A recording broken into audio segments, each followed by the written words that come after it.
तो मुंबई में सियासी ड्रामे के बाद अब बारी वहां पर मूसलाधार बरसात की है, क्योंकि रात से ही कई इलाकों में मुंबई के जबरदस्त बारिश हो रही है। आज भी भारी बारिश का अलर्ट जारी किया गया है। कई इलाकों में बारिश से हालात बेहद खराब बताए जा रहे हैं। कुछ सड़कों पर 3 से 4 फीट तक पानी भर गया है। अंधेरी सबवे में बारिश का पानी भर चुका है। अंधेरी सबवे को बंद कर दिया गया है और सबवे के आसपास की सड़कें भी पानी में डूब चुकी हैं।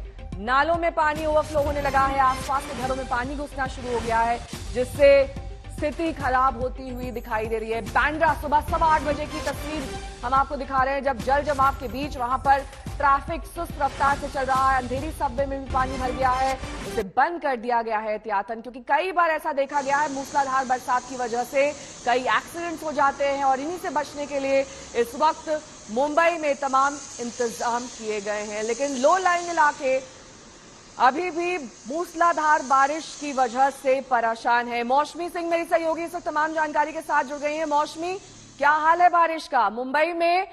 इस बीच जब तस्वीरें हम अपने दर्शकों को भी दिखा रहे हैं, बांद्रा हो, कुर्ला हो, गांधी मार्केट, तमाम जगहों पर पानी भरना शुरू हो गया है।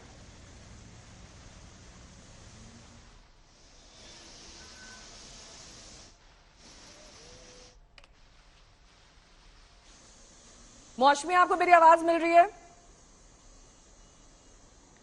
मौसमी से दोबारा संपर्क करने की कोशिश करेंगे। इस बीच तस्वीरों के जरिए समझा जा सकता है कि पिछले कई दिन से, और यूं कहा जाए कि जब से मॉनसून ने दस्तक दी है मुंबई में, तब से वहां कई इलाकों में बुरा हाल है। बांद्रा हो, कुर्ला, नेहरू नगर, दादर, हिंद माता, गांधी मार्केट, तमाम उन इलाकों की तस्वीरें हम आपको दिखा रहे हैं जहां पर इस वक्त जल जमाव की स्थिति पैदा हो गई है। यहां पर ट्रैफिक सुस्त रफ्तार से चल रहा है। रोज मुंबईकर इसी समस्या से दो चार होते हैं कि अगर घर से बाहर निकलें अपने गंतव्य तक जाने के लिए, तो किन किन समस्याओं से उन्हें दो चार होना पड़ेगा।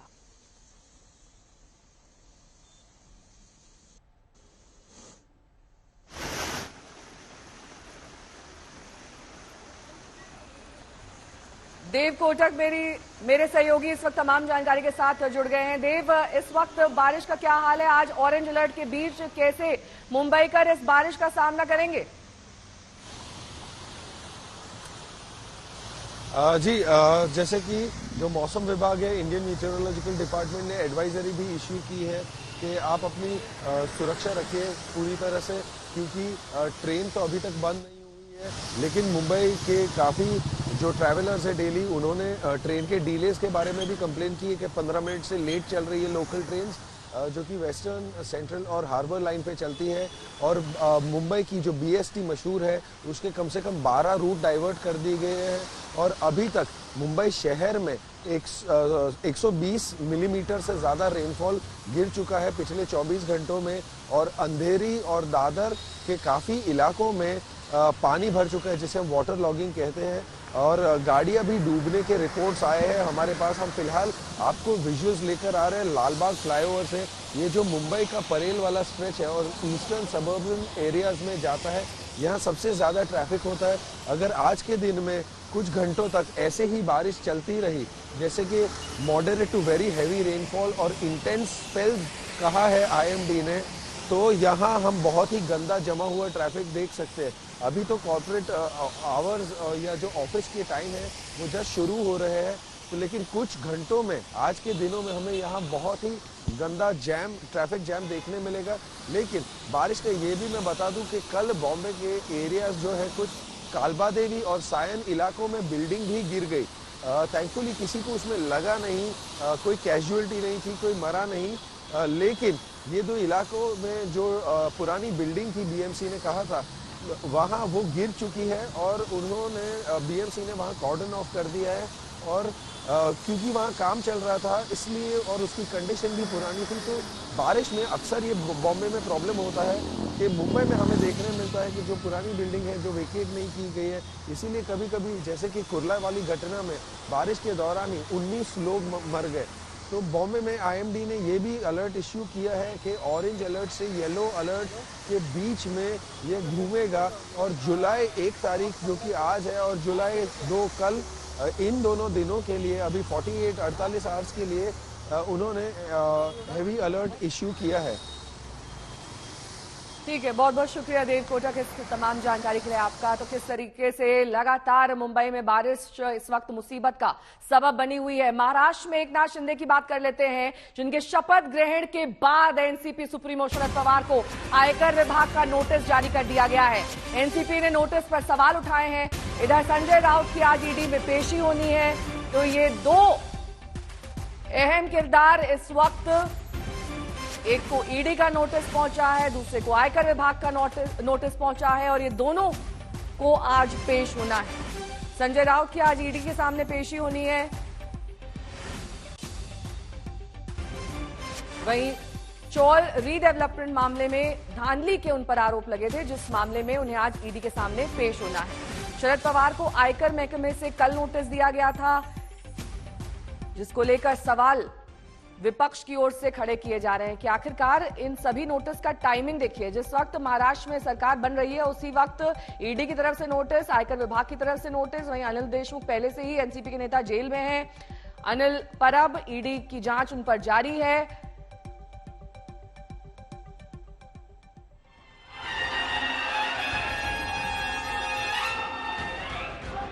महाराष्ट्र में महाविकास आघाड़ी की सरकार की विदाई होते ही एनसीपी के लिए आफत के दिन शुरू हो गए हैं।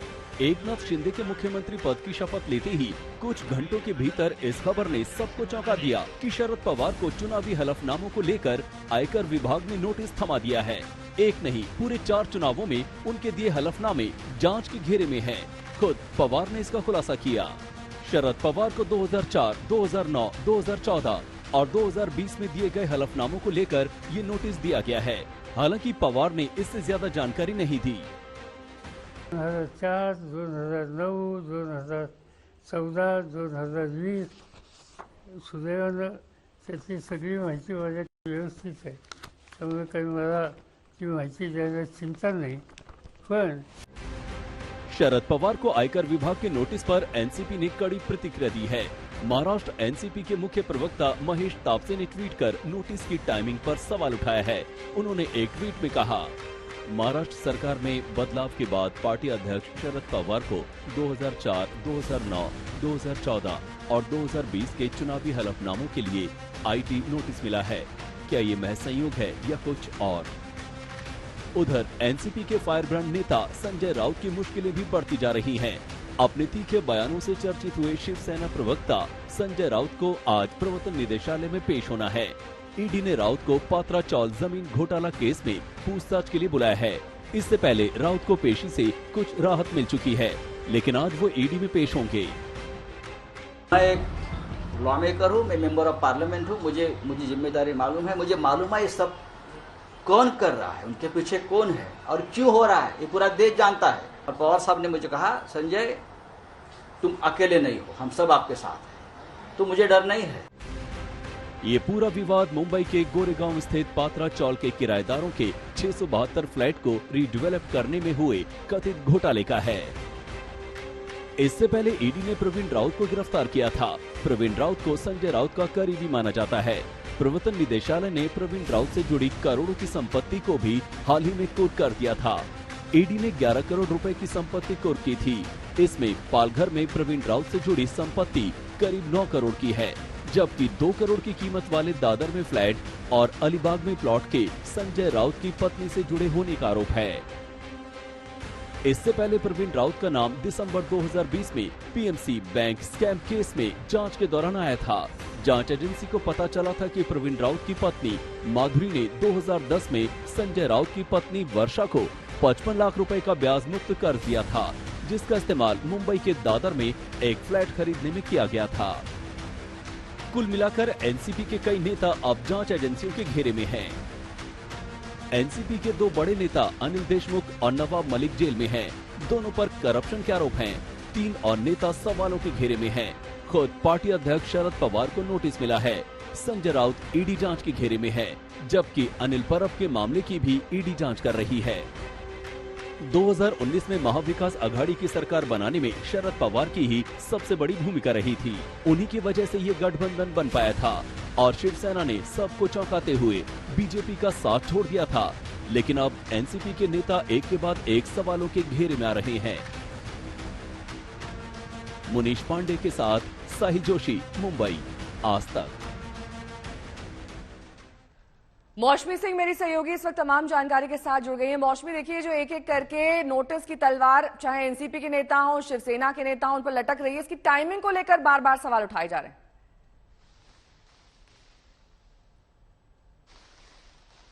जी बिल्कुल, लगातार तमाम विपक्षी नेता जो है ये कह रहे हैं कि लगातार बेजा इस्तेमाल किया जा रहा है सरकारी एजेंसीज का, चाहे वो सीबीआई हो, ईडी हो, आईटी हो। आपको याद होगा कि 2020 में शरद पवार से जब पूछा गया था इन नोटिस के बारे में, तो उन्होंने कहा था कि कुछ लोगों को वो प्यार करते हैं, दे लव सम पीपल।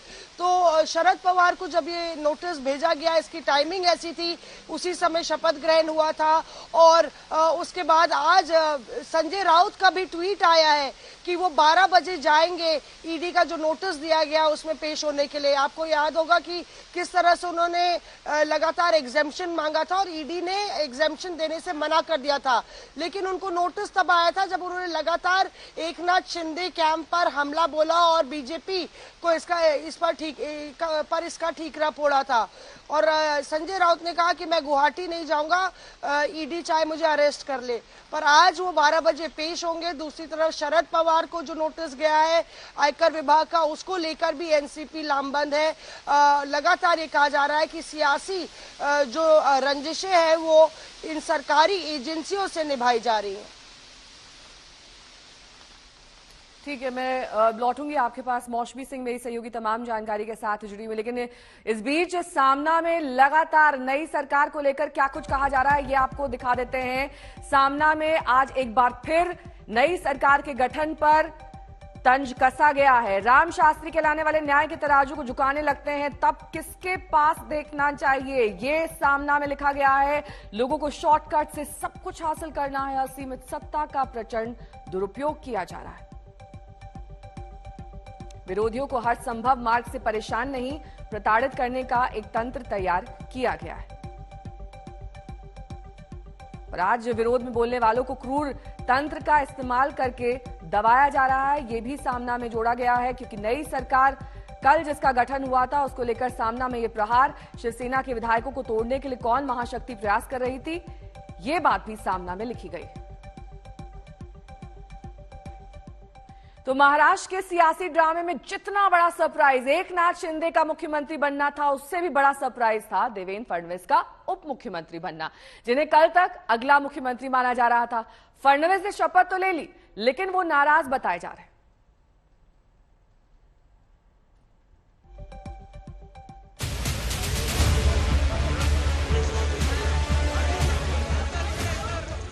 कल तक मुख्यमंत्री पद का पेड़ा खाते दिख रहे देवेंद्र फडणवीस के मुंह से मुख्यमंत्री पद के लिए एकनाथ शिंदे का नाम सुनकर सबको शॉक लगा। भारतीय जनता पक्षाने हा निर्णय केला की श्री एकनाथ शिंदे साहेब यांना भारतीय जनता पार्टी समर्थन देईल आणि श्री एकनाथ शिंदे हे मुख्यमंत्री होतील। जैसे ही फडणवीस ने ऐलान किया, उनका 2.5 साल पुराना बयान चर्चा में आ गया। मेरा पानी उतरता देख मेरे किनारे पर घर मत बसा लेना। मेरा पानी उतरता देख मेरे किनारे पर घर मत बसा लेना। मैं समंदर हूं, लौट कर वापस आऊंगा। शिंदे की मुख्यमंत्री बनने की बात सुनकर सभी शॉक में थे कि तभी फडणवीस ने एक और शॉकिंग न्यूज सुना। मैं इस सरकार को पूरे तरीके से सहयोग करूंगा। मैं सरकार के बाहर रहूंगा और इस सरकार को सफल बनाने हेतु जो जो चीज करना आवश्यक है, ऐसी सारी चीजें हम मिलकर करेंगे। फडणवीस के ऐलान के साथ ही सब कहने लगे कि फडणवीस तो बड़े दिल वाले निकले। खुद एकनाथ शिंदे ने फडणवीस के त्याग की भूरी भूरी प्रशंसा की। मैं धन्यवाद दूंगा। देवेंद्र जी ने अभी यहाँ पर कहा कि हम लोग बाला साहब ठाकरे जी के शिव सैनिक को समर्थन दे रहे हैं। ये उनके दिल का बहुत बड़प्पन है। ऐसा कभी कोई करता नहीं। जिसके पास 120 विधायक है, जिसके पास 120 विधायक होने के बावजूद ऐसा कोई ग्राम पंचायत और नगर सेवक का पद भी नहीं छोड़ता है। ये तो मुख्यमंत्री पद है। फडणवीस का शुक्रिया करने के बाद शिंदे मुख्यमंत्री पद की शपथ लेने की तैयारी कर रहे थे कि अचानक एक ट्विस्ट आ गया।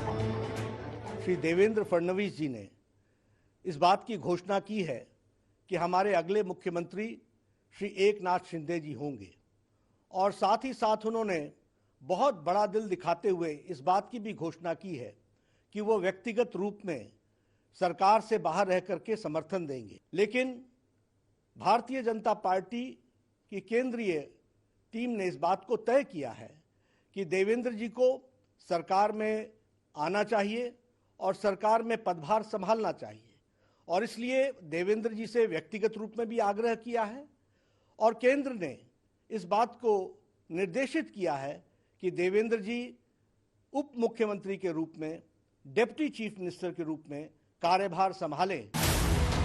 जाहिर है फडणवीस को मुख्यमंत्री न बनाने का फैसला भी बीजेपी आलाकमान का रहा होगा, लेकिन ऐसा लगा कि उप मुख्यमंत्री न बनने का फैसला खुद फडणवीस का था। तो क्या मुख्यमंत्री न बनने के बाद फडणवीस को चुभ गई, इसीलिए उन्होंने उप मुख्यमंत्री बनने से इनकार किया? फडणवीस की नाराजगी ने बीजेपी आलाकमान को अपना फैसला बदलने पर मजबूर कर दिया। पहले जेपी नड्डा ने ऐलान किया कि देवेंद्र फडणवीस उप मुख्यमंत्री बनेंगे, फिर अमित शाह ने भी नड्डा के ऐलान की पुष्टि कर दी। आनंद फानन में शपथ ग्रहण समारोह के मंच पर एक और कुर्सी जोड़ दी गई, और फिर ये तस्वीर सामने आई। एकनाथ शिंदे पहली बार महाराष्ट्र के मुख्यमंत्री बने। शिंदे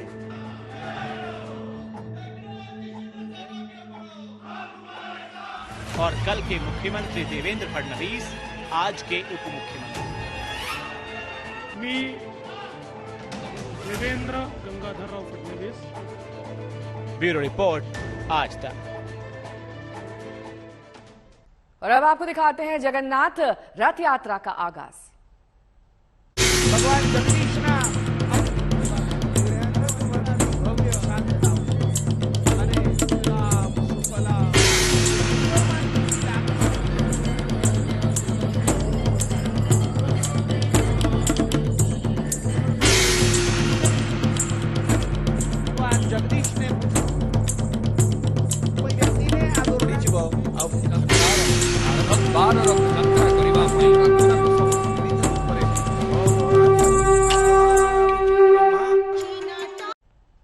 इस बीच आपको तस्वीरें अहमदाबाद की दिखा देते हैं, जहां पर इस वक्त भगवान जगन्नाथ की रथ यात्रा निकाली जा रही है। रथ यात्रा की शुरुआत से पहले सुबह करीब 4 बजे जगन्नाथ मंदिर में गृह मंत्री अमित शाह पहुंचे।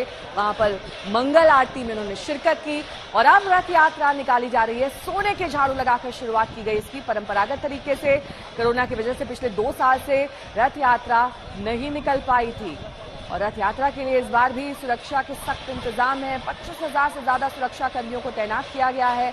भगवान जगन्नाथ की इस रथ यात्रा में 18 हाथी शामिल हैं। 101 ट्रकों से भगवान की अलग अलग झांकियां शामिल की गई हैं। साथ ही 30 अखाड़े, 20 भजन मंडली भगवान जगन्नाथ की रथ यात्रा में मौजूद हैं। भगवान की ये रथ यात्रा पूरे शहर की 13 किलोमीटर की यात्रा कर शाम को वापस मंदिर लौट आएगी। 2 तस्वीरें जब सुबह मंगल आरती में शिरकत करते हुए गृह मंत्री अमित शाह दिखाई दे रहे हैं, वहीं अब इस यात्रा का आगाज हो चुका है। अपनी पूरी परिक्रमा करके ये रथ यात्रा वापस मंदिर लौट आएगी शाम तक, लेकिन इसके लिए खास इंतजाम किए गए हैं, जिसमें गुजरात के सीएम भी शिरकत कर रहे हैं।